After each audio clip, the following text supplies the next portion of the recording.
팥죽 할머니와 호랑이. 산자락이 낮게 누운 마을에 팥죽을 맛있게 쓰는 할머니가 살았어요. 할머니는 아침마다 마당을 쓸고 장독대에 뚜껑을 닫고 그날 쓸 물을 항아리에 받아 두었지요. 그런데 어느 해 겨울 유난히 바람이 세고 눈이 잦았어요. 할머니는 속으로 생각했어요. 이런 날엔 따끈한 팥죽 한 그릇이면 몸도 마음도 풀리지. 할머니는 새벽부터 부엌에 불을 지폈어요. 가마솥이 달궈지고 물이 보글보글 끓기 시작했지요. 할머니는 팥을 씻으며 중얼중얼 말했어요. 팥은 정직해. 씻기면 씻긴 만큼 빛이 나지. 오늘도 맛있고 좋은 죽이 되자꾸나. 팥을 푹 삶아 체에 으깨고 쌀가루를 풀어 넣자 붉은 빛이 쏟아내서 둥글게 돌아갔어요. 부엌엔 달큰하고 구수한 냄새가 퍼졌지요. 할머니는 새알심도 동글동글 빚었어요. 손끝이 차가워지면 불 가까이 손을 쬐고 다시 동글동글 또 동글동글 빚었어요. 그때였어요. 문 밖에서 쿵쿵 느린 발자국 소리가 났어요. 바람이 문틈을 긁어대는 줄 알았는데 이번엔 누가 문을 두드리는 소리였지요. 쿵쿵. 할머니는 숟가락을 내려놓고 문 쪽으로 귀를 기울였어요. 목소리가 낮고 굵었어요. 할머니, 문 열어라. 냄새가 좋구나. 나도 팥죽 한 그릇 먹자. 할머니의 등이 서늘해졌어요. 이사는 호랑이가 산다는 말을 들었지만 이렇게 집 앞까지 올 줄은 몰랐지요. 할머니는 재빨리 문빗장을 더 걸고 떨리는 목소리를 가다듬었어요. 아이고, 이 밤중에 누가 왔니? 나는 문을 열 수가 없구나. 내가 누군지 알면서 그러느냐? 문 열어라. 안 열면 문을 부숴버리겠다. 할머니의 손이 덜덜 떨렸어요. 하지만 할머니는 그냥 겁만 먹는 사람이 아니었어요. 팥죽을 끓일 때처럼 마음을 천천히 저어보았지요. 두려움을 한번 저어내고 생각을 한 번 더 저어냈어요. 그래, 먹고 싶으면 먹게 해줄게. 그런데 이 팥죽은 그냥 먹으면 탈이 난단다. 먼저 이웃들에게 조금 나눠주고 와야 해.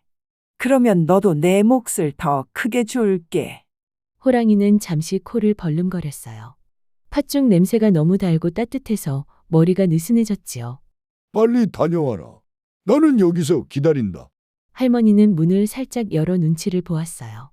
호랑이가 문 앞 그림자처럼 서 있었지만 한 발짝 뒤로 물러나 있었습니다.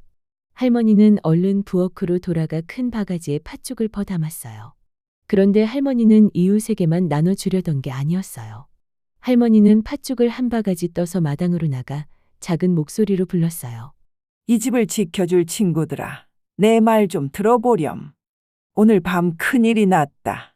그러자 신기하게도 마당 구석구석에서 작은 기척이 일어났어요. 낡은 맷돌이 살짝 굴러나왔고 절구도 몸을 바로 세웠어요. 멍석은 바람에 한번 펄럭이더니 마치 귀를 세운 것처럼 조용해졌지요. 부엌 선반 아래 있던 콩자루도 둥글게 굴러나왔고 오래된 지팡이도 문 옆에 기대어 섰어요. 바늘 하나, 실타래 하나까지도 가만히 있지 않았어요.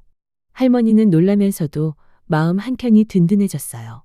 할머니가 팥죽 한 숟가락씩 떠서 모두에게 먹여주자 친구들은 힘이 나는 듯 더 또렷해졌지요.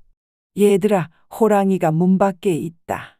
내가 문을 열면 들어올 거다. 그때 힘을 모아 나를 도와주렴. 무섭더라도 함께면 이길 수 있지 않겠니? 대구르르, 이 둥글고 단단한 맷돌이 먼저 나설게. 쿵쿵. 나는 돌로 만들어진 절구라 어깨가 단단하지. 휙! 이 멍석이 덮어버리면 움직이기 힘들 거야. 두두둑! 콩자루인 내가 넘어지면 미끄러울 거고. 탁탁. 이 지팡이가 밀어주마. 할머니는 고개를 끄덕였어요. 그리고 호랑이를 속이지 않으려는 듯 다시 문 앞에서 크게 말했지요. 다녀왔다. 이제 들어오너라. 대신 조심해. 뜨거운 팥죽이니 천천히 먹어야 한다. 문이 열리자 호랑이의 눈이 번쩍 빛났어요. 뜨끈한 냄새가 얼굴을 감싸자 호랑이는 입가에 침을 삼켰지요. 어디 있느냐? 내 팥죽 그릇부터 내놓아라. 할머니는 일부러 부엌 쪽으로 한 걸음 물러섰어요. 호랑이가 한 걸음, 두 걸음 안으로 들어왔지요. 그 순간 할머니가 낮게 외쳤어요. 지금이다. 맷돌이 대구르르 굴러가 호랑이 발 앞을 막았어요. 호랑이는 휘청하며 소리쳤지요. 으악, 이게 뭐냐? 절구가 쿵 하고 굴러와 호랑이 옆구리를 밀었어요. 콩자루가 두두둑 굴러 넘어지며 콩이 바닥에 쏟아졌어요. 호랑이 발바닥이 미끄러져 쩍 벌어졌지요. 이놈의 집이 날 놀리느냐? 그때 멍석이 휘익 날아가 호랑이 등에 덮였어요. 멍석은 단단히 달라붙어 호랑이의 팔과 다리를 묶는 듯했지요. 호랑이는 버둥거리며 멍석을 뜯어내려 했지만 바닥의 콩 때문에 발이 더 미끄러웠어요. 할머니는 지팡이를 잡고 한 발짝 앞으로 나섰어요. 겁이 완전히 사라진 건 아니었지만 할머니의 목소리는 또렷했어요. 이 집은 약한 집이 아니다. 혼자라고 얕보지 마라. 너는 배고프면 남의 집을 털어도 된다고 배웠느냐?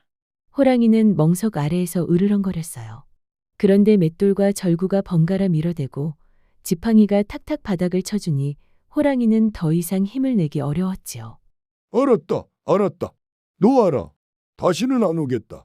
할머니는 친구들을 바라보며 말했어요. 얘들아, 너무 세게 다치게 하진 말자. 겁을 주어 다시는 못 오게 하면 된다. 멍석이 천천히 풀리고 맷돌과 절구가 길을 열었어요. 콩자루는 쏟아진 콩을 조금씩 다시 모으는 듯 굴러다녔지요. 호랑이는 숨을 헐떡이며 문 밖으로 기어나갔어요. 나가기 전에 한 번 더 돌아보며 낮게 말했어요.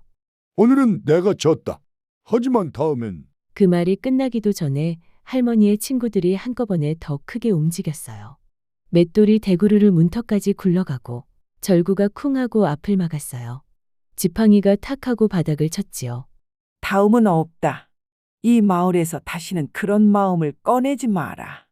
호랑이는 꼬리를 말고 산으로 달아났어요. 눈 위에 발자국이 길게 찍혔다가 바람에 조금씩 지워졌지요. 문을 닫고 나서야 할머니는 다리에 힘이 풀려 주저앉았어요. 하지만 곧 웃음이 나왔어요. 혼자서도 버텼고 함께여서 더 강했지요.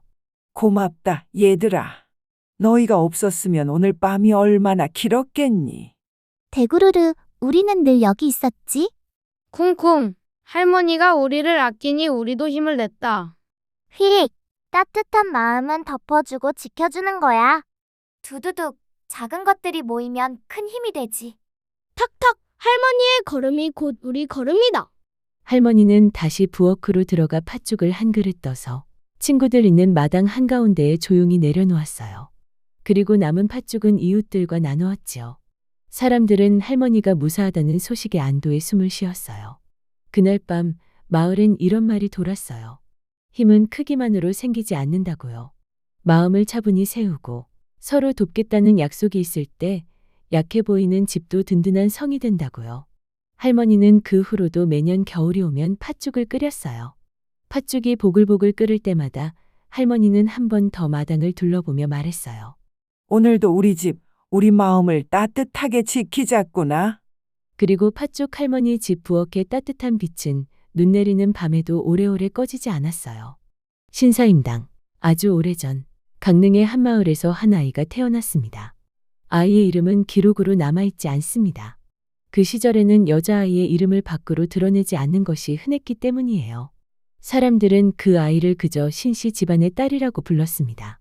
아이는 자라며 자연과 함께 시간을 보냈고 세월이 흐른 뒤 사람들은 그녀를 깊은 뜻이 담긴 이름으로 부르게 되었습니다. 사임당. 훌륭한 어머니의 삶을 스승으로 삼겠다는 뜻이 담긴 이름이었습니다. 사임당이 자라던 집에는 늘 자연이 가까이 있었습니다. 마당에는 나무가 있었고 담장 너머로는 들과 산이 보였어요. 사임당은 어려서부터 사람들보다 풀과 돌, 하늘을 오래 바라보는 아이였습니다. 아침이면 햇살이 어떻게 마루에 내려왔는지 지켜보았고 저녁이면 해가 산 뒤로 사라지는 모습을 끝까지 보았습니다. 사임당의 하루는 늘 조용했지만 마음속은 늘 바쁘게 움직이고 있었어요. 사임당은 글을 배우는 것도 좋아했지만 그림을 그리는 시간을 더 사랑했습니다. 먼저 충분히 바라보고 오래 생각한 뒤에야 손을 움직였습니다. 꽃을 그릴 때면 꽃이 피고 지는 시간을 마음에 담았고 벌레를 그릴 때면 그 작은 움직임 속에 숨은 생명을 느끼려 했습니다. 사임당에게 그림은 꾸미는 일이 아니라 그대로 옮기는 일이었습니다. 어느 날 사임당이 풀과 꽃을 그려놓은 그림 앞에 조용히 앉아 있을 때였습니다. 창문 틈으로 작은 벌 한 마리가 날아들었습니다. 벌은 방 안을 잠시 맴돌다가 사임당이 그려놓은 꽃 그림 위에 살며시 내려앉았습니다. 사람들은 놀라서 말했습니다. 그림 속 꽃을 진짜 꽃으로 착각한 것이 아니냐고요. 사임당은 그 말을 듣고도 웃거나 자랑하지 않았습니다. 그저 그림을 다시 한번 바라보며 자신이 본 그대로를 잘 옮겼을 뿐이라고 생각했어요. 그날 이후로 사람들 사이에서는 이런 말이 전해졌습니다. 사임당의 그림에는 모양뿐 아니라 살아있는 숨결이 담겨 있다고요.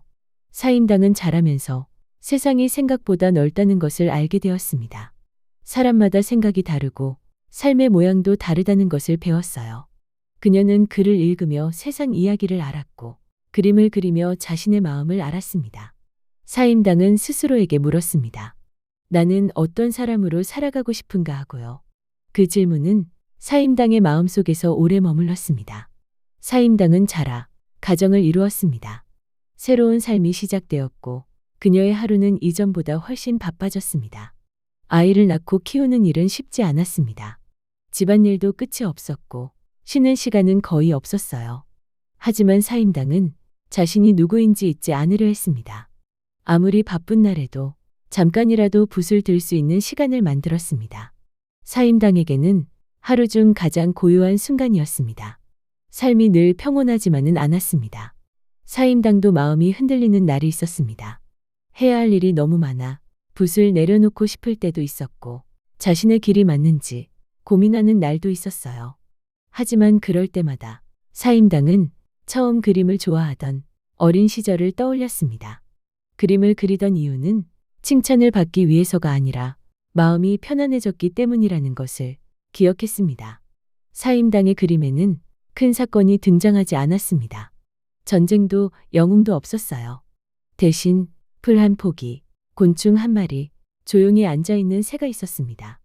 그림을 보는 사람들은 처음에는 그 소박함에 놀랐지만 오래 바라볼수록 마음이 가라앉는 것을 느꼈습니다. 사임당은 말없이 그림으로 이야기했습니다. 작은 것도 소중하다고, 조용한 것도 아름답다고요. 사임당은 아이들에게 많은 말을 하지 않았습니다. 대신 자신의 삶으로 보여주었습니다. 서두르지 않는 법, 자기 마음을 지키는 법, 남과 비교하지 않는 법을 행동으로 전했습니다. 아이들은 어머니의 모습을 보며 자랐고 그 모습은 오래 마음에 남았습니다. 사임당은 아이들에게 늘 이렇게 전하고 싶었습니다. 세상은 빠른 사람만의 것이 아니라고요. 세월은 흘렀고 사임당도 나이를 먹었습니다. 하지만 그녀의 눈빛은 여전히 자연을 바라보던 어린 시절과 닮아 있었습니다. 사임당은 자신의 삶이 특별하다고 생각하지 않았습니다. 그저 하루하루를 정직하게 살았을 뿐이라고 여겼어요. 그러나 시간이 흐른 뒤 사람들은 알게 되었습니다. 그 조용한 삶이 얼마나 단단했는지를요. 신사임당의 이야기는 큰 소리로 남지 않았습니다. 하지만 오래도록 사라지지 않았습니다. 그녀의 삶은 우리에게 말해줍니다. 조용히 살아도 괜찮고 남들보다 느려도 괜찮다고요. 오늘 밤 별이 내려오는 다락방에서 이 이야기를 듣는다면 자신의 속도로 살아가는 용기를 조금은 얻을 수 있을지도 모릅니다. 신사임당은 그렇게 지금도 조용한 빛으로 우리 곁에 머물고 있습니다. 울산바위, 아주 오래전 산과 바위가 말을 나누던 시절이 있었어요. 그 시절에는 바람도 길을 알려주었고 구름도 소문을 전해주었답니다. 지금의 설악산에는 유난히 크고 눈에 띄는 바위 하나가 서 있어요. 여러 봉우리 사이에서도 단단하고 묵직한 모습으로 서 있는 그 바위를 사람들은 울산바위라고 불러요. 그런데 이상하죠. 설악산에 있는 바위인데 왜 이름에 울산이라는 말이 붙었을까요? 사람들은 오래전부터 이 바위에 얽힌 이야기를 전해 내려왔어요. 아주 먼 옛날, 지금은 전설 속 이야기가 된 시절의 이야기랍니다. 그때는 바위들도 스스로 움직일 수 있었다고 해요. 그리고 울산이라는 고을 근처에 몸집이 크고 마음이 넓은 바위 하나가 살고 있었다고 하죠. 사람들은 그 바위를 그냥 큰 바위라 불렀어요. 그 바위는 늘 바다를 바라보며 서 있었어요. 파도 소리를 들으며 하루를 보내다 보니 어느새 마음속에 이런 생각이 들었대요. 세상에는 바다 말고도 아주 높은 산과 멋진 풍경이 있지 않을까 하고요. 어느 날 바람이 지나가며 이야기를 들려주었어요. 북쪽에 아주 아름다운 산이 있는데 봉우리마다 하늘이 걸리고 아침이면 구름이 쉬어간다는 말이었지요. 그 산의 이름은 금강산이라고도 하고 지금의 설악산과 이어지는 산줄기라고도 전해져요. 그 이야기를 들은 바위는 마음이 가만히 있질 못했어요. 한 번쯤은 그 산을 직접 보고 싶다는 생각이 들었거든요. 그래서 어느 달 밝은 밤 바위는 조심스럽게 자리를 떴어요. 한 걸음 옮길 때마다 땅이 천천히 울렸지만 바위는 서두르지 않고 묵묵히 길을 나섰어요. 산을 지나고 들을 지나 오랜 시간을 걸어가던 끝에 마침내 높은 산자락이 보이기 시작했어요. 바위는 마음속으로 생각했어요. 이제 곧 도착이구나 하고요. 하지만 그때는 이미 새벽이 가까워지고 있었어요. 전해지는 이야기에 따르면 산에는 들어올 수 있는 때가 정해져 있었다고 해요. 날이 밝기 전까지 도착한 바위만 산 안으로 자리를 잡을 수 있었다고 하죠. 바위가 산 앞에 도착했을 때는 이미 하늘이 밝아오고 있었어요. 산은 조용히 자리를 지키고 있었고 더 이상 들어갈 틈은 없었지요. 바위는 그 앞에서 멈춰 섰어요. 조금만 더 일찍 왔더라면 하는 마음이 들었지만 이미 지나간 일이었어요. 바위는 한동안 그 자리에 서서 산의 모습을 바라보았어요. 봉우리마다 걸린 구름, 햇살에 빛나는 바위들 그 모습만으로도 마음이 차분해졌지요. 결국 바위는 그 자리에 머물기로 했다고 해요. 산 안으로 들어가지는 못했지만 산을 가장 가까이에서 바라볼 수 있는 자리에 조용히 자리를 잡았지요. 그리고 사람들은 이 바위가 울산에서 왔다는 이야기를 기억하며 울산바위라고 부르기 시작했어요. 그래서 지금도 이 바위는 설악산에 서 있지만 울산바위라는 이름으로 불리고 있답니다. 시간이 흐르며 사람들은 이 이야기가 사실인지 전설인지 묻곤 해요.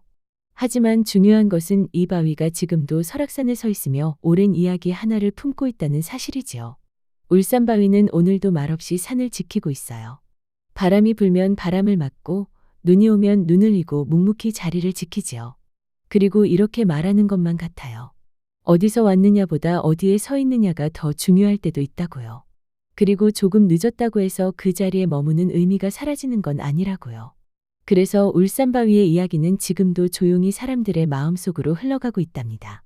까치와 호랑이. 옛날 깊은 산과 작은 마을이 나란히 자리한 곳이 있었어요. 그 마을은 계절마다 색을 달리하는 숲을 곁에 두고 있었고 아이들의 웃음과 나무 사이를 스치는 바람의 노래가 어우러진 고요한 곳이었지요. 겨울이 오면 숲은 하얀 눈을 이불처럼 두르고 가지 끝마다 하얀 숨결처럼 반짝이는 눈송이가 매달렸어요. 사람들은 장작을 쌓아 따뜻한 방을 만들며 조용히 겨울을 보냈고 아이들은 눈 위에 발자국을 찍으며 하루의 작은 기쁨을 찾곤 했어요. 그 마을 한가운데에는 마음씨 고운 한 아이가 살고 있었어요. 아이는 혼자서도 잘 놀았지만 언제나 누구에게도 민폐를 끼치지 않으려고 조심스러운 아이였지요. 추운 어느 날 아이는 문 앞에 두었던 장작이 바람에 날아가지 않았는지 확인하려고 잠시 밖으로 나왔어요.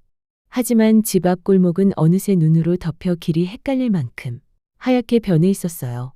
아이는 돌아갈 길을 찾지 못한 채 눈발 사이에서 천천히 걸음을 옮겼어요. 그때 숲속 어둠 사이에서 낮고 무거운 숨소리가 들렸어요. 찬 바람을 밀어내며 무언가가 조용히 다가오고 있었지요. 바로 배가 몹시 고픈 호랑이였어요. 호랑이는 겨울 내내 먹이가 거의 없어 마을 근처까지 내려온 것이었어요. 눈 위에 남은 작은 발자국 하나를 발견하자 호랑이의 눈빛이 번뜩였어요. 그 발자국은 바로 아이의 것이었지요. 호랑이는 소리 없이 다가왔어요. 하얀 눈 사이로 들이운 넓은 그림자가 서서히 아이를 향해 가까워지고 있었어요. 아이는 무언가 이상한 기운을 느끼고 고개를 돌렸어요. 눈앞에는 어둠처럼 보이던 호랑이의 커다란 형체가 천천히 모습을 드러내고 있었어요. 아이의 숨은 가늘게 끊어질 듯 떨렸고 하얀 숨결이 차가운 공기 위로 부서졌어요. 그 순간 숲 위쪽에서 짹짹하는 날카로운 울음소리가 들렸어요. 높은 나뭇가지에 까치 한 마리가 날아와 아이와 호랑이를 바라보며 크게 울기 시작한 거예요. 까치는 이곳 숲을 오랫동안 지켜온 동물이었어요. 위험을 감지하면 누구보다 먼저 날아오는 영리하고 빠른 새였지요. 까치는 호랑이가 다가오는 모습을 보고 가만히 있을 수 없었어요. 날개를 크게 퍼덕이며 호랑이 머리 위로 날아들었어요. 까치의 날개 끝은 찬바람을 헤쳐나가면서도 강인했어요. 까치는 호랑이 바로 머리 위 가지에 내려앉아 다시 크게 울었어요. 그 울음소리는 호랑이의 귀를 거칠게 때렸고 호랑이는 귀를 바짝 젖히며 까치를 노려보았어요. 하지만 까치는 겁먹지 않았어요. 마치 아이에게 도망갈 틈을 주려고 호랑이를 놀려대듯 이 나무 저 나무로 빠르게 날아다니며 소리쳤어요. 호랑이는 처음에는 까치를 무시하려 했어요. 하지만 까치가 계속 머리 위를 맴돌며 시끄럽게 울자 점점 신경이 쓰이기 시작했어요. 호랑이는 깊은 으르렁 소리를 내며 까치가 앉은 나무를 앞발로 툭 쳤어요. 그러자 눈송이가 바닥으로 우수수 떨어졌고 까치는 다른 나무로 재빨리 이동해 다시 울었어요. 까치의 울음은 점점 더 크게 더 멀리 울려 퍼졌어요. 혹시 마을 사람들까지 들을까? 두려워진 호랑이는 잠시 주위를 살폈어요. 까치가 계속 괴롭히자 호랑이는 화가 치밀어 올랐어요. 하지만 까치는 더 강하게 날갯짓을 하며 호랑이를 자꾸 숲 깊은 곳으로 유도했어요. 호랑이가 화가 나 뛰어오르면 까치는 살짝 옆으로 피해 날아올랐고 호랑이가 다시 돌아오면 또 다른 나무로 향했지요. 그 사이 아이는 까치가 만든 짧은 틈을 타 조심스레 뒤로 물러났어요. 아이는 눈 위에 고사리 같은 발을 굴리며 조용히 숨어들었고 마을 쪽으로 돌아갈 길을 찾기 시작했어요. 한참 동안 까치의 울음과 호랑이의 움직임이 숲속에서 이어졌어요. 호랑이는 지쳐갔고 결국 까치를 놀리듯 따라다니던 것을 멈췄어요. 배고픔보다 귀찮음이 더 커진 호랑이는 결국 깊은 숲속 어둠 속으로 사라졌어요.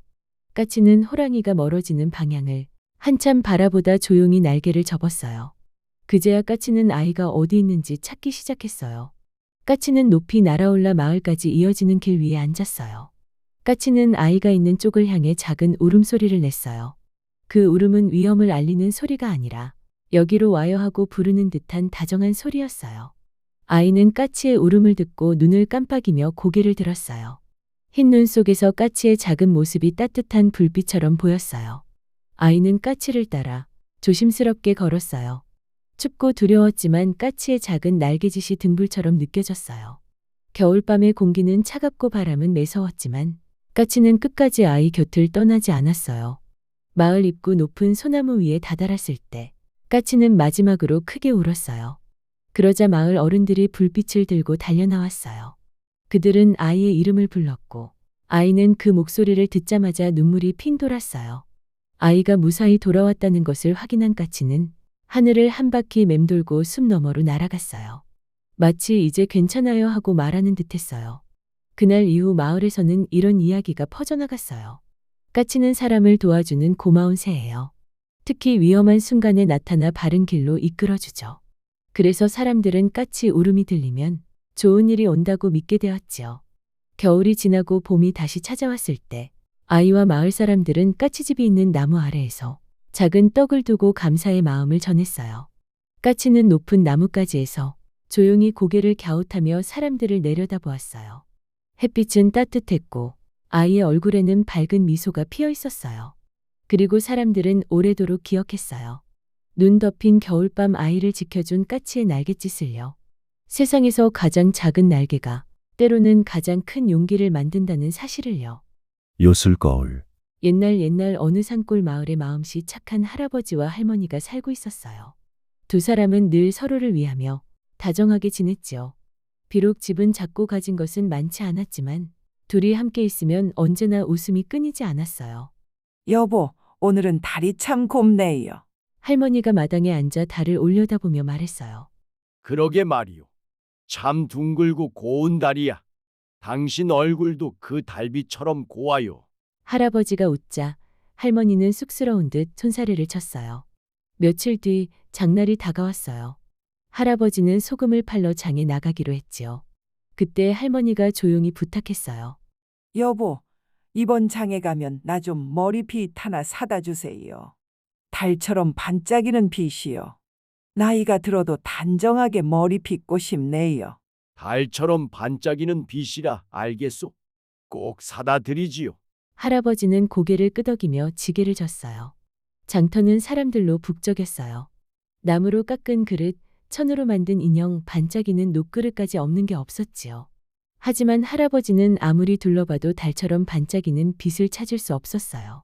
여기요, 빛 파는 집 없나요? 아이고, 오늘은 다 나갔지요. 내일이나 오세요. 장터 상인들이 웃으며 대답했어요. 그때였어요. 장터 끝에 낡은 천막이 보였어요. 그 안에는 신기하게 생긴 물건들이 가득 놓여 있었지요. 구슬, 방울, 바가지, 그리고 둥글게 빛나는 물건 하나. 할아버지는 그 둥근 물건을 보고 눈이 반짝였어요. 달처럼 반짝이는 게 저거구나. 할아버지는 주인에게 다가갔어요. 이거 얼마요? 오래된 거울이지요. 보는 사람의 마음을 비춰주는 요술 거울이요. 거울이라 했소. 하지만 반짝이긴 정말 달빛 같구먼. 이걸로 합시다. 할아버지는 소금을 판 돈을 내고 거울을 사서 들고 왔어요. 집에 돌아오자 할머니가 반갑게 맞았어요. 여보, 내가 말한 물건 사오셨어요. 그럼 당신이 달처럼 반짝이는 게 좋다 하지 않았소. 이리 봐요. 할아버지는 조심스레 보자기를 풀었어요. 그런데 빛 대신 둥근 거울이 반짝였지요. 아이고, 이게 뭐예요? 빛이 아니라 거울이잖아요. 아니, 장터에 그 달빛처럼 반짝이는 빛이 없다 해서 그 대신 반짝이는 걸 샀지요.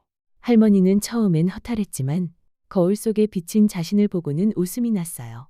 참, 이 늙은 얼굴이 다 보이네요. 근데 이상하게 이 거울은 조금 따뜻한 기운이 느껴지네요. 할아버지도 고개를 끄덕였어요.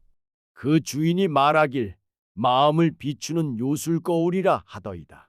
그날 밤 할머니는 거울을 벽에 걸어두고 잠이 들었어요. 그런데 한밤중 거울 속에서 은은한 빛이 새어나왔어요. 달빛과 꼭 닮은 부드러운 빛이었지요. 할머니는 눈을 비비며 거울을 바라봤어요. 그 안에는 젊은 시절의 자신이 미소 짓고 있었어요. 이게 뭐람, 꿈인가요? 거울 속의 젊은 할머니는 부드럽게 말했어요. 마음이 고운이는 나이를 넘어 빛나는 법이요. 그 다음 날부터 신기한 일이 일어났어요. 거울을 본 사람마다 마음이 따뜻해지는 거예요. 옆집 안악은 싸우던 이웃에게 먼저 사과했고, 장에 가던 아저씨는 노인을 부축하며 길을 건넜어요. 사람들은 모두 이상하다고 했지만 할머니는 알고 있었어요. 그건 단순한 거울이 아니라 마음의 모습을 비추는 거울이라는 걸요. 며칠 뒤 부잣집 아주머니가 소문을 듣고 찾아왔어요. 그 거울 좀 빌려주실 수 있을까요? 제 얼굴이 요즘 예전 같지가 않아서요. 할머니는 웃으며 빌려주었어요. 하지만 부잣집 아주머니가 거울을 보자 거울이 점점 어두워졌어요.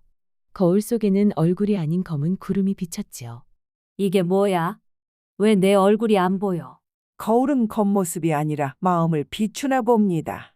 할머니의 말에 아주머니는 부끄러워 얼굴을 붉혔어요.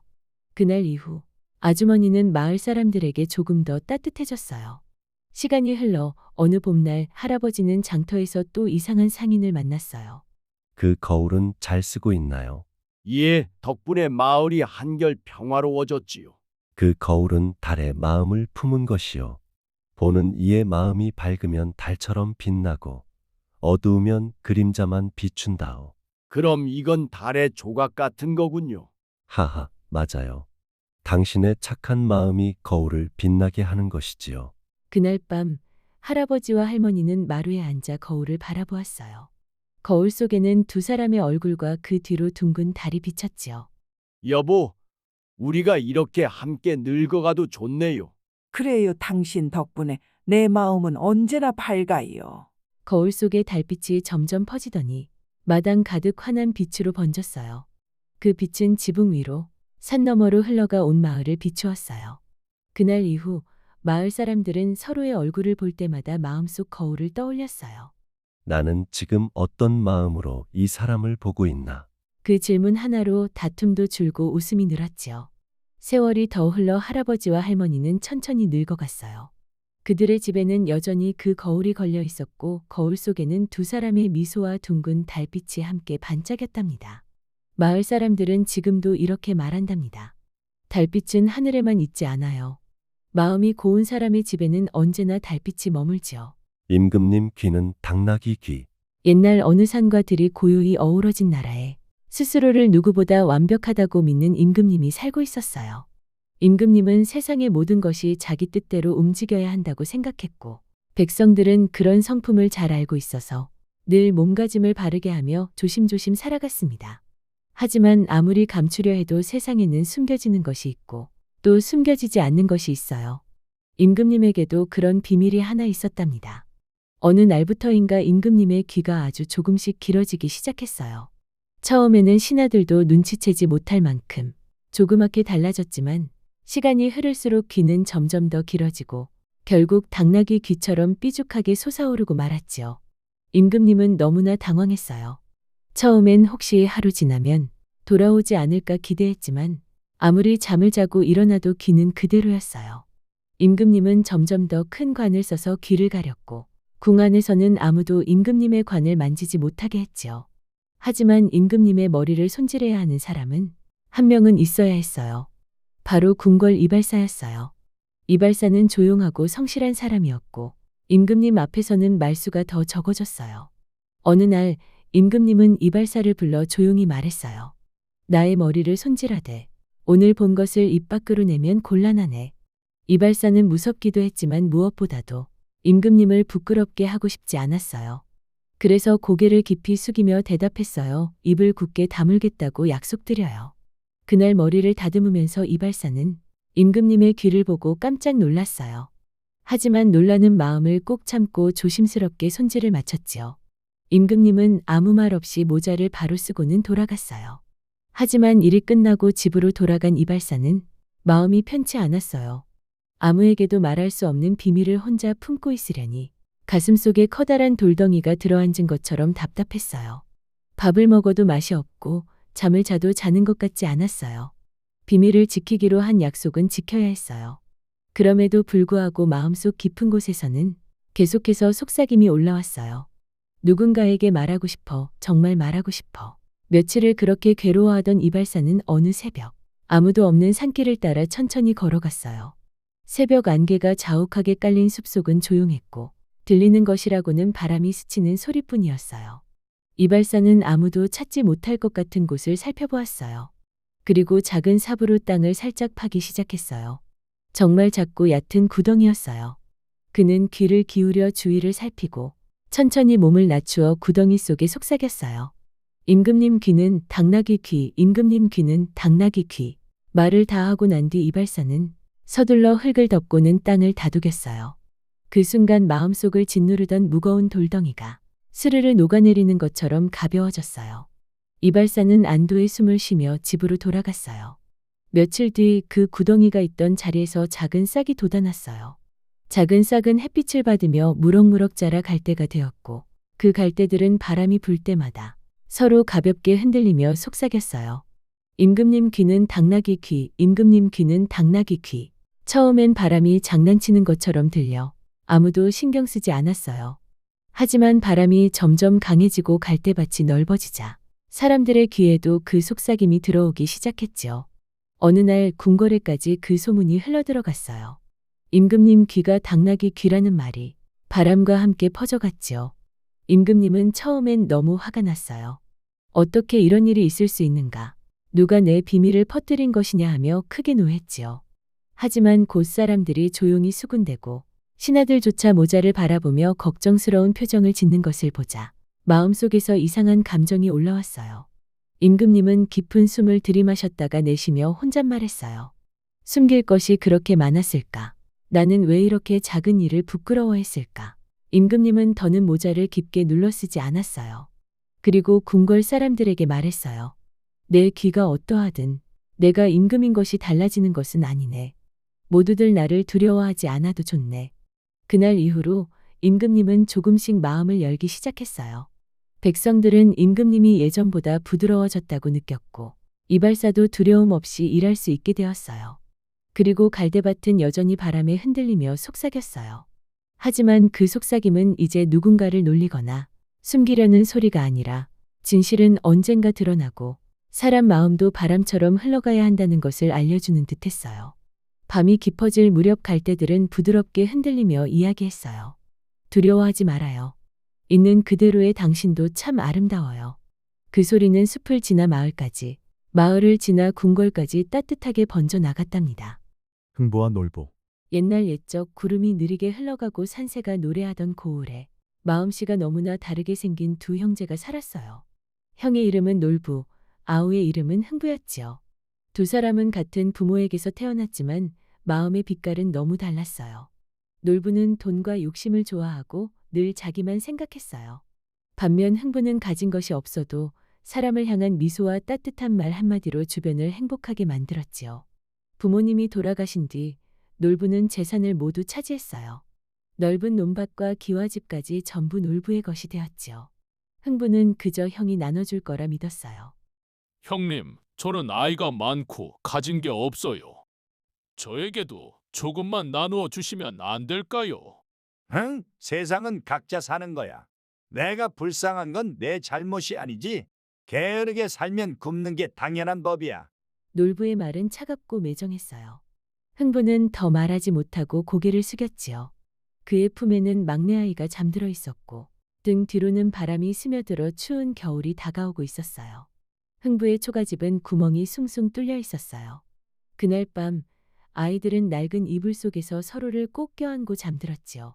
흥부는 마른 나뭇가지를 불 속에 넣으며 조용히 중얼거렸어요.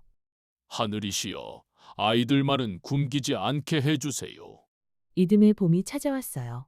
산벚꽃이 피고 따뜻한 바람이 불어올 때였지요. 그날 흥부는 들에 나가 나무를 하다 이상한 소리를 들었어요. 작은 제비 한 마리가 떨리는 날개를 부딪히며 울고 있었어요. 가까이 가보니 제비의 다리가 나뭇가지에 걸려 상처가 나 있었지요. 이런, 어쩌다 이렇게 됐니? 가만히 있어, 내가 풀어줄게.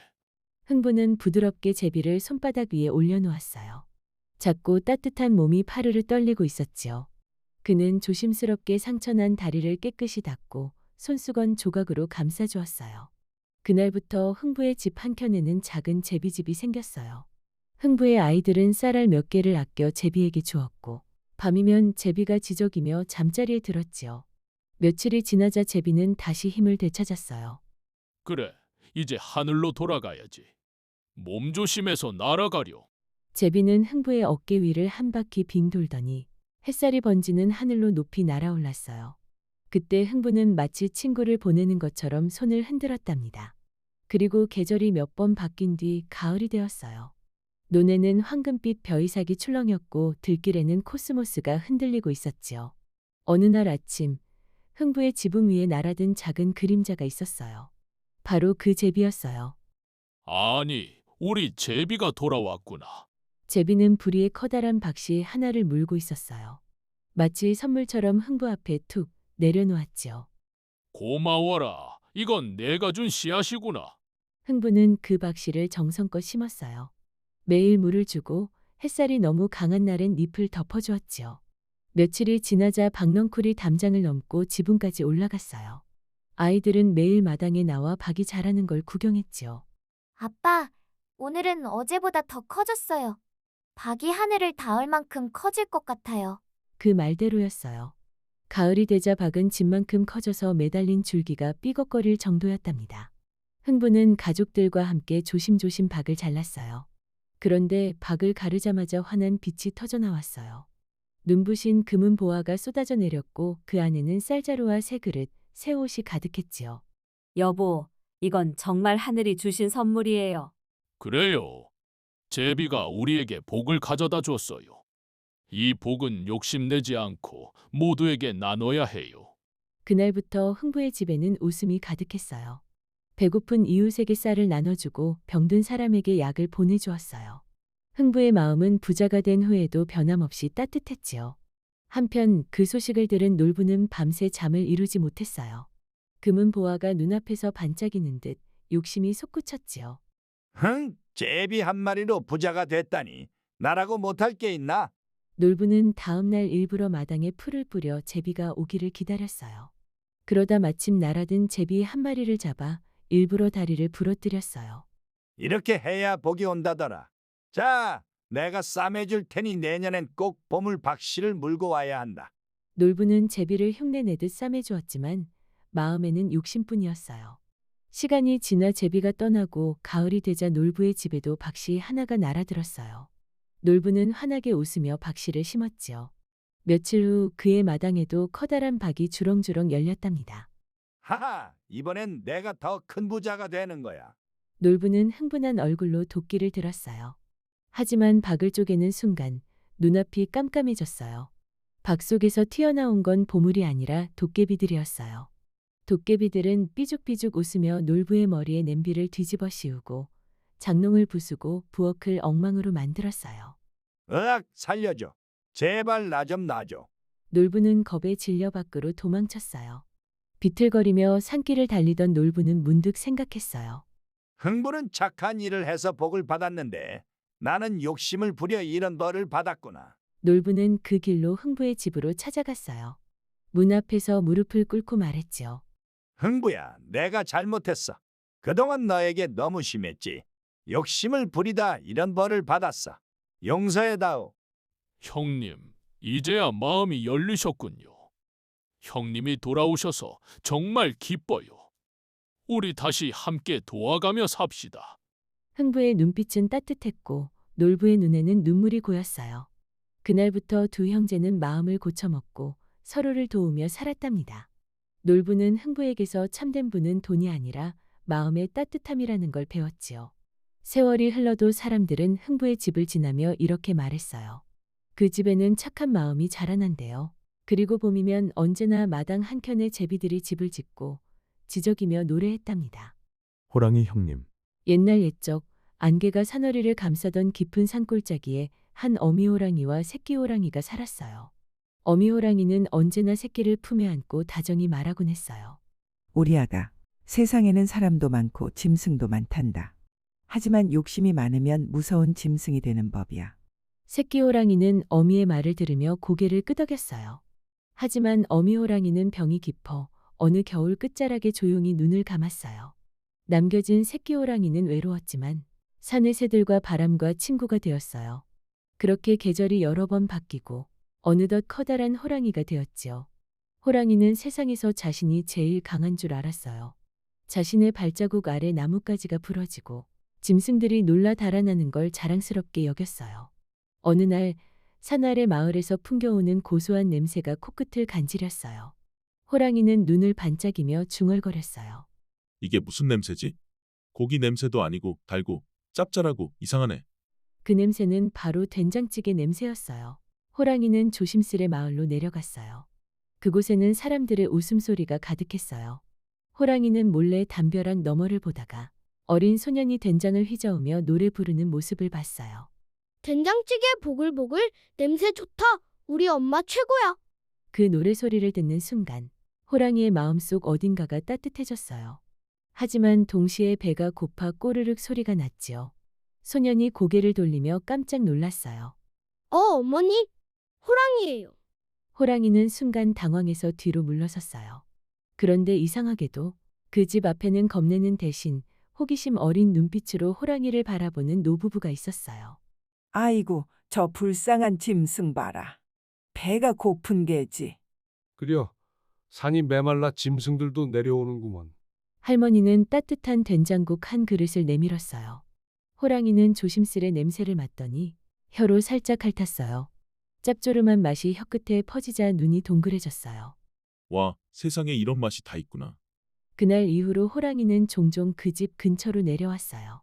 처음엔 음식을 얻으러 왔지만 점점 노부부의 이야기를 듣는 게 좋아졌어요. 사람이든 짐승이든 서로 도와야 사는 거야. 그래야 겨울도 외로움도 이길 수 있지. 호랑이는 그 말을 들으며 마음이 따뜻해졌어요. 그리고 스스로 다짐했어요. 이제부터는 아무도 해치지 않겠어. 나도 누군가를 지켜주는 호랑이가 될 거야. 그러던 어느 봄날 마을에 큰일이 닥쳤어요. 산 위에서 비가 쏟아져 내려 산사태가 일어난 거예요. 노부부의 집이 있는 골짜기로 흙더미가 쏟아졌지요. 사람들은 겁이 나서 도망쳤지만 호랑이는 달랐어요. 그는 굉음을 내며 돌덩이를 밀어내고 무너지는 나무를 몸으로 막았어요. 호랑이 형님, 조심해요. 그 말에 호랑이는 힘을 더 냈어요. 눈앞이 흙먼지로 가득했지만 노부부의 집 앞을 꼭 지켜냈어요. 비가 먹고 해가 떠오를 때 사람들은 놀라운 광경을 봤어요. 무너진 흙더미 속에서 호랑이가 노부부를 등에 업은 채 쓰러져 있었어요. 숨은 가쁘고 눈빛은 희미했지만 얼굴엔 평화로운 미소가 있었어요. 호랑이야, 내가 우리를 살렸구나. 이 은혜를 어찌 갚을꼬. 그날 이후 사람들은 그 호랑이를 호랑이 형님이라 불렀어요. 무서운 산짐승이 아니라 마을을 지켜준 고마운 존재로 기억하게 된 거예요. 그 후로도 아이들은 산을 바라보며 말했어요. 호랑이 형님은 지금도 저 산 꼭대기에서 우리를 지켜보고 있을 거야. 바람이 불면 산새들이 노래하고 그 소리는 마치 호랑이 형님의 마음처럼 따뜻하게 울렸어요. 시간이 흘러 세월이 바뀌어도 그 이야기는 마을마다 전해졌어요. 무섭던 호랑이도 따뜻한 마음을 품을 수 있다는 이야기, 힘이 센 자가 아닌 마음이 착한 이가 진짜 강한 자라는 이야기로 남았어요. 밤이 되면 마을의 아이들은 그 이야기를 들으며 잠이 듭니다. 호랑이 형님이 내려다보는 산자락 아래에서 따뜻한 꿈을 꾸며 이렇게 말하지요. 호랑이 형님, 고마워요. 우리도 착한 마음으로 살게요. 그리하여 오늘도 산은 조용히 숨쉬고 달빛은 그 위로 부드럽게 내려앉습니다. 세상을 지켜주는 건 힘이 아니라 마음이라는 걸 호랑이 형님은 지금도 우리에게 가르쳐 주고 있답니다. 해님과 달님. 옛날 아주 먼 옛날 산과 들이 푸르고 바람이 고운 마을에 착하고 부지런한 엄마와 오누이가 살고 있었어요. 엄마는 새벽이 되면 나무를 하러 산으로 올라가고 오누이는 집을 지키며 엄마를 기다렸어요. 아침이면 엄마는 말했어요. 얘들아, 엄마 일 다녀올게. 문 꼭 걸고 낯선 사람은 열어주면 안 된다. 오누이는 고개를 끄덕이며 대답했지요. 네, 알겠어요. 조심히 다녀오세요. 엄마는 등에 나무짐을 지고 손에는 도시락 바구니를 들고 산길을 따라 천천히 걸어 올라갔어요. 산새들은 노래하고 나무 사이로 부드러운 햇살이 내렸어요. 그날도 엄마는 하루 종일 나무를 했지요. 그런데 해가 저물 무렵 숲속길 어귀에 누군가 덩치 큰 그림자를 드리웠어요. 엄마가 돌아서니 커다란 호랑이가 있었어요. 눈은 번쩍, 이빨은 번득였지요. 어디 가오, 아주머니? 예, 집에 가는 길이에요. 호랑이는 슬며시 웃으며 말했어요. 짐이 무겁겠구려. 제가 들어드릴까요? 엄마는 겁이 났지만 조심스레 고개를 끄덕였어요. 그러자 호랑이는 나무짐을 받아 들더니 그 자리에서 꿀꺽 엄마를 삼켜버렸어요. 그 후 호랑이는 엄마의 옷을 입고 머리에 수건을 쓰더니 엄마인 척 집으로 향했어요. 달빛이 산길을 비출 때쯤 호랑이는 오누이의 집 앞에 도착했지요. 문 밖에서 낮고 쉰 목소리가 들렸어요. 얘들아, 엄마다. 문 열어라. 오누이는 잠결에 깜짝 놀라 일어났어요. 엄마 목소리가 이상해요. 엄마, 목이 왜 이렇게 굵어요? 산에서 나무하다가 쉬었단다. 엄마, 손 보여주세요. 문틈으로 내민 건 커다랗고 털이 수북한 발톱 달린 손이었어요. 그 순간 동생은 울먹이며 말했어요. 오빠, 저거 엄마 손 아니야. 호랑이 손이야. 오누이는 재빨리 뒷문으로 달아났어요. 바람이 쌩 불고 어둠이 깊은 산길이었지만 둘은 손을 꼭 잡고 달렸어요. 뒤에서는 호랑이의 무시무시한 발소리가 들렸지요. 얘들아, 거기 서라. 내가 잡아먹어 주마. 오누이는 헐떡이며 산 위로 올라가며 기도했어요. 하늘님, 우리를 살려주세요. 우리는 착하게 살았어요. 제발 도와주세요. 그러자 정말로 하늘에서 밧줄 하나가 내려왔어요. 밝게 빛나는 금빛 밧줄이었어요. 오누이는 그 밧줄을 붙잡고 하늘로 올라갔어요. 조금 뒤 호랑이도 산 꼭대기에 도착했어요. 하늘님, 나도 밧줄 내려주시오. 그러자 하늘은 호랑이에게 썩은 밧줄을 내려주었어요. 호랑이는 이제 나도 올라간다 하며 밧줄을 힘껏 잡아당겼지만 중간쯤 오르자 밧줄이 뚝 끊어졌어요. 호랑이는 그대로 땅으로 떨어졌지요. 번쩍하던 번개, 쿵소리와 함께 산이 흔들렸어요. 그 후로 다시는 호랑이의 모습은 보이지 않았어요. 하늘로 올라온 오누이는 따뜻한 빛 속에서 서로를 꼭 안았어요. 겁 많던 동생도, 울음이 많던 오빠도 그날 이후로는 하늘에서 늘 세상을 지켜보게 되었지요. 하늘님은 오누이에게 다가와 물으셨어요. 너희는 이제 하늘에서 사람들을 비출 것이다. 낮에 밝게 비출래? 아니면 밤에 고요히 비출래? 오빠는 말했어요. 저는 낮에 세상을 밝혀 사람들에게 힘을 주고 싶어요. 그리하여 오빠는 해님이 되었어요. 동생은 부드럽게 웃으며 대답했어요. 저는 밤에 조용히 빛을 비춰 아이들이 편히 잘 수 있게 해주고 싶어요. 그래서 동생은 달님이 되었답니다. 그날 이후로 해님은 밝게 빛을 내며 세상을 지키고 달님은 고요한 밤마다 은빛으로 사람들을 감싸주었어요.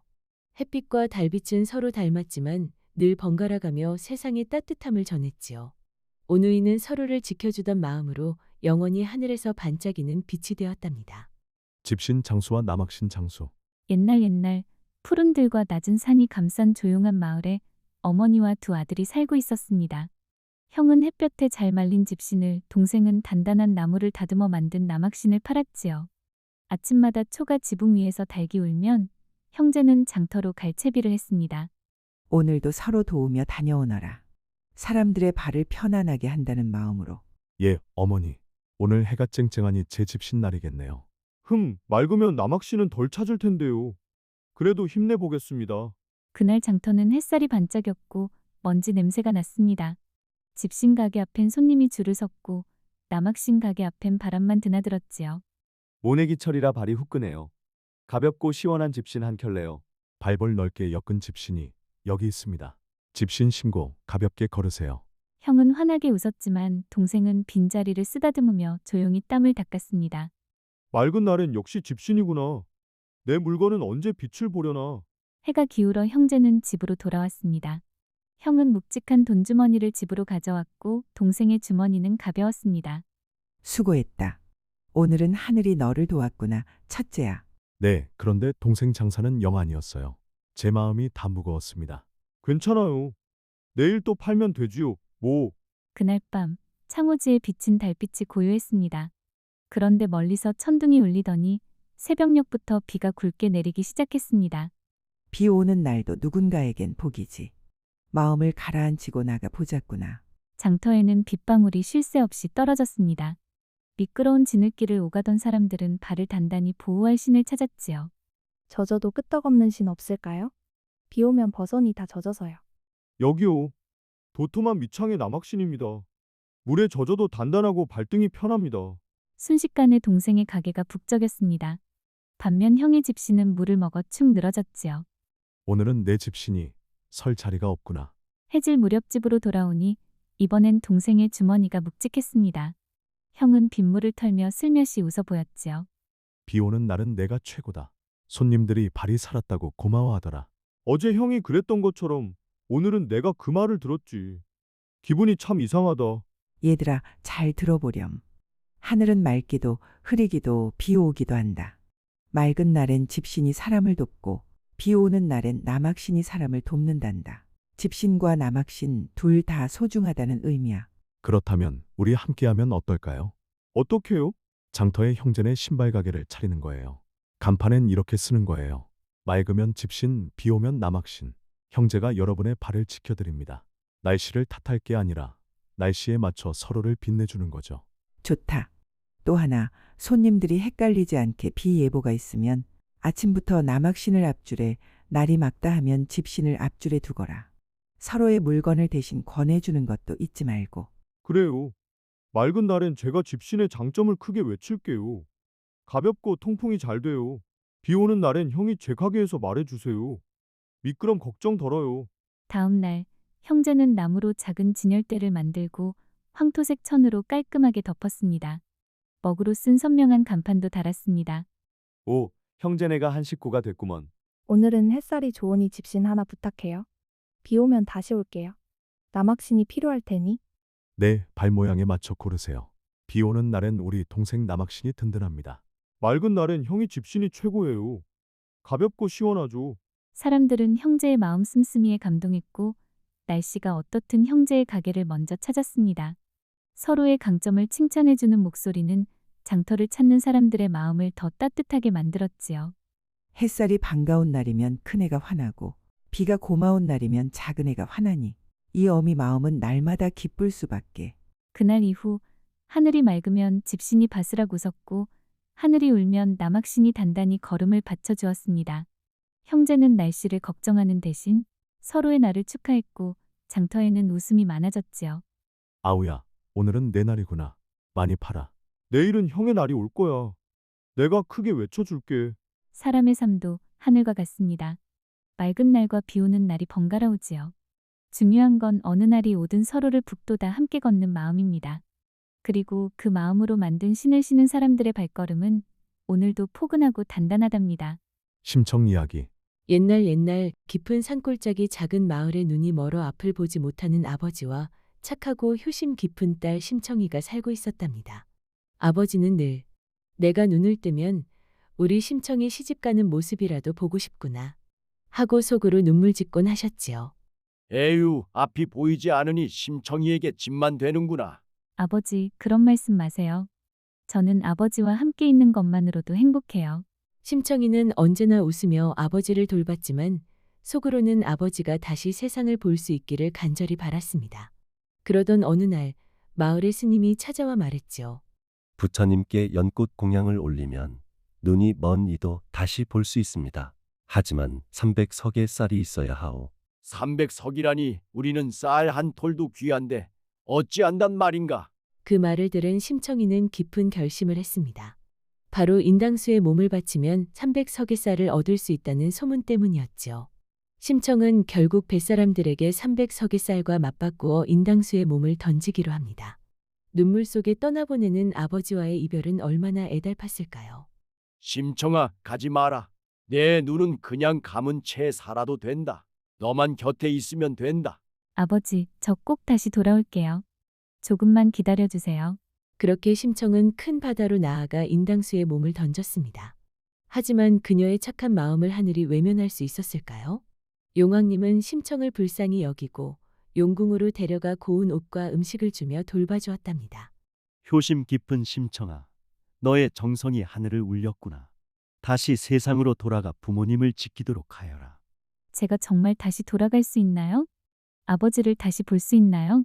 용왕의 도움으로 심청은 커다란 연꽃 속에 앉았고 잠시 후 심청이 앉은 꽃은 물 위로 떠올랐습니다. 심청은 때마침 임금님의 눈에 띄어 궁궐로 들어가게 되었지요. 임금님은 심청을 곱게 여겨 왕비로 맞이했습니다. 그대의 마음씨가 아름다우니 나라의 어머니가 되어 주시오. 나와 함께 백성들을 돌보고 이 나라를 살핍시다. 혹시 그대가 갖고 싶은 것이나 이루고 싶은 것이 있다면 무엇이든 이야기를 해보시오. 저는 그저 아버지를 뵙고 싶을 뿐이옵니다. 심청은 임금님께 간청의 잔치를 베풀고 전국에서 눈먼 이들을 불러 모았습니다. 수많은 사람들이 잔치에 모여 앉았는데 그 중에 허름한 옷차림의 늙은 아버지가 있었지요. 아버지시죠? 이 목소리, 심청이? 정말 내 딸이냐? 바로 그 순간 아버지의 눈이 번쩍 뜨이며 앞이 환히 보이게 되었습니다. 아버지와 심청은 서로를 꼭 껴안고 기쁨의 눈물을 흘렸지요. 아이고, 내 딸, 내 심청아. 이제 다시는 너를 놓치지 않으리라. 아버지, 우리 이제 함께 행복하게 살아요. 그 뒤로 심청과 아버지는 임금님과 함께 나라를 평화롭게 다스리며 오래오래 행복하게 살았답니다. 젊어지는 샘물. 옛날 높은 산 깊숙한 골짜기에 마을 사람들이 잘 모르는 샘이 하나 있었답니다. 맑은 달빛이 내릴 때마다 은빛으로 반짝이는 그 샘은 아주 오래전부터 신비한 비밀을 간직하고 있었지요. 한편 산 아래 작은 마을에는 힘겹게 하루하루를 살아가는 두 노인이 있었어요. 첫째 노인은 늘 남을 돕고 따뜻한 말로 사람들을 위로하는 마음씨 착한 분이었고, 둘째 노인은 늘 불평을 하고 욕심이 많아 다른 사람과 자주 다투는 성질 고약한 분이었지요. 어느 늦은 봄날, 첫째 노인은 장터에 갔다가 돌아오는 길에 길을 잘못 들어 깊은 산속을 헤매게 되었습니다. 발걸음은 무겁고 목은 바싹 말라 땀방울이 줄줄 흘렀지요. 그때 어디선가 졸졸졸 맑은 물 흐르는 소리가 들려왔습니다. 아이고, 이 몸이 점점 버티질 못하는구나. 물소리 같기도 한데 저쪽인가? 소리를 따라가니 달빛이 내려앉은 바위 틈에서 샘물이 맑게 솟아나고 있었지요. 그는 두 손을 모아 조심스레 한 모금 떠마셨습니다. 그러자 놀라운 일이 일어났습니다. 굽었던 허리가 서서히 펴지고 흐릿했던 눈동자가 반짝이며 빛을 되찾았지요. 주름 가득했던 얼굴은 점점 매끈해지고 지친 몸은 젊은 시절처럼 가벼워졌습니다. 이럴 수가. 내 몸이 새털처럼 가볍구나. 걸음걸이도 힘이 솟는구나. 그는 놀란 마음을 안고 마을로 내려왔습니다. 마을 사람들은 그를 보자 눈을 크게 뜨고 수군거리기 시작했지요. 아니, 저기 오는 분이 정말 그 노인 맞아? 어쩜 저렇게 젊어질 수가 있지? 신의 장난이란 말인가? 소문은 삽시간에 퍼져나갔습니다. 그리고 그 이야기를 들은 사람들 중 가장 귀가 솔깃했던 이는 다름 아닌 욕심 많은 둘째 노인이었지요. 허허, 그 촌스럽고 힘없는 영감이 젊어진 거라니. 내가 마시면 훨씬 더 젊고 잘생겨질 게 분명하지 않나? 그날 밤 둘째 노인은 허겁지겁 지팡이를 짚고 산으로 향했습니다. 달빛은 숲길을 비추고 풀벌레 소리는 그를 따라왔지요. 얼마 지나지 않아 샘을 발견한 둘째 노인의 눈빛은 욕심으로 번쩍였어요. 흐흐, 이 물만 많이 마시면 나는 다시 청년이 되겠구나. 아니, 청년도 모자라 아예 장사처럼 튼튼해지겠지. 그는 두 손으로 물을 퍼올리며 연거푸 벌컥벌컥 마셔댔습니다.